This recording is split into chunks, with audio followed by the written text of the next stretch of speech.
in the same cycle, what keeps me going in the same old motion, what keeps me taking blows to the face? Why do I continue to go through spiritual warfare? Why do I continue to fight the battles in my mind, the faults in my mind? Why do I continuously want to live holy for God? It's because He's conforming His testimony on the inside of you. Jesus was blameless before the people of God, yet they could not find no fault in Him, yet they crucified Him.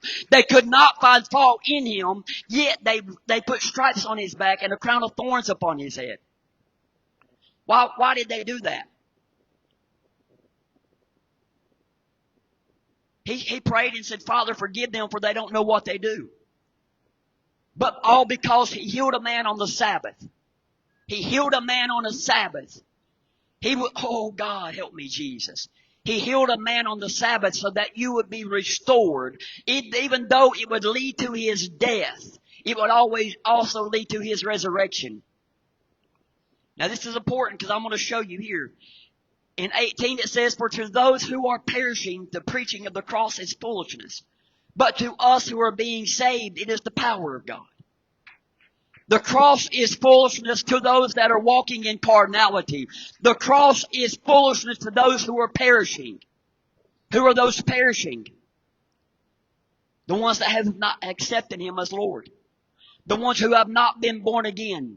They are perishing. This is why people are dying by the thousands. It's because the cross has intimidated them. It has made a mockery out of them. Because they don't believe in God. I'll show you this. He said, but it is written, I will destroy the wisdom of the wise. And I will destroy the wisdom of the wise and will bring to nothing the understanding of the prudent. The ones who walk as wise will be brought down to nothing. The ones who walk in that foolishness, they will perish into a lake of fire. There will be a day coming where Jesus will take back over the earth. There will be a day when the New Jerusalem comes. There will be a day comes where everything that has been brought high and lofty will be brought low. Why do I say these things? Because it's a demonic wisdom. The Bible said every good and perfect gift comes from where? It comes from up above. But this tells me that there's another wisdom here. That's a wisdom of the world. It doesn't come from up above. It comes from down below. It's a wisdom of carnality. To think right now while you're going to church is foolish.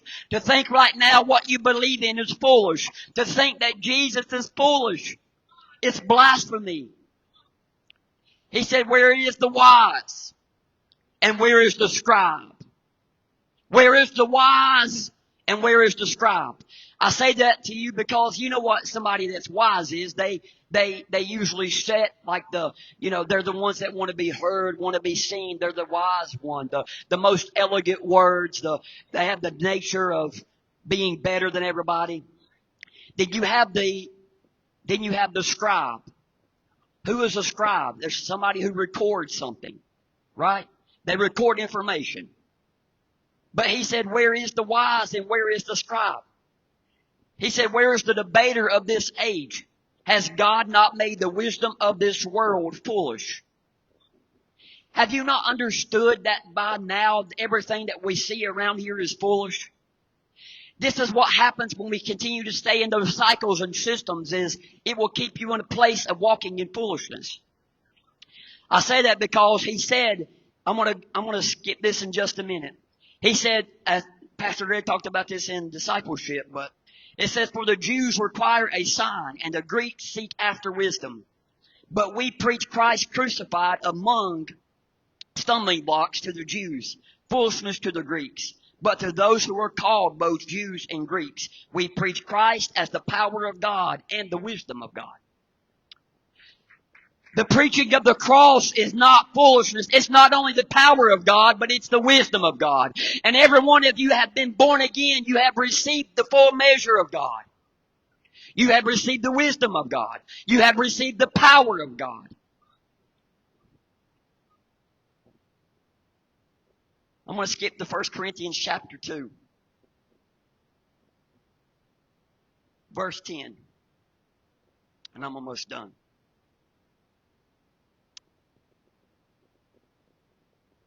It says, but God has revealed them to us by His Spirit.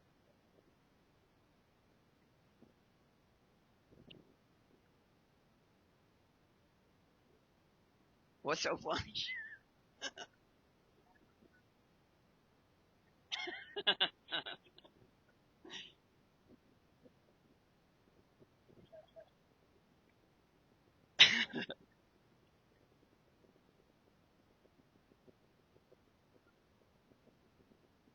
I'm in 1 Corinthians chapter 2.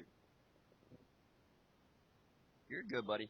I'm going to start at verse 6. It says, but yet we speak wisdom among those who are mature, although not the wisdom of this age, nor of the rulers of this age, who are coming to nothing. But we speak the wisdom of God in a mystery, the hidden wisdom which God ordained before the ages for our glory. None of the rulers of this age knew it, for they had known it, they would have not crucified the Lord of glory. But as it is written, eyes have not seen, ears have not heard, nor has it entered to the hearts of man those things which God has prepared for those that love Him. I'm going to stop there for a minute.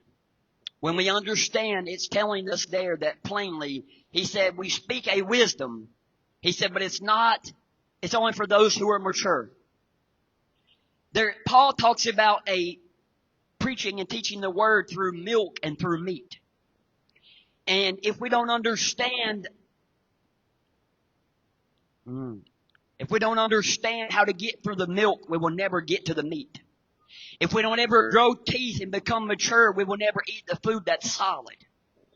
And so there has to come a understanding to where I know that the rulers of this age, he said, who are coming to nothing. We understand that everything we see is coming to nothing.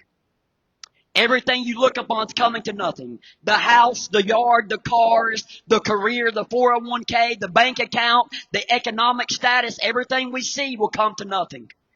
It's not going to matter. Because if we partake in that, we'll partake in the wisdom of the world. We will partake in what the wise person thought they had and what the scribe thought that they had.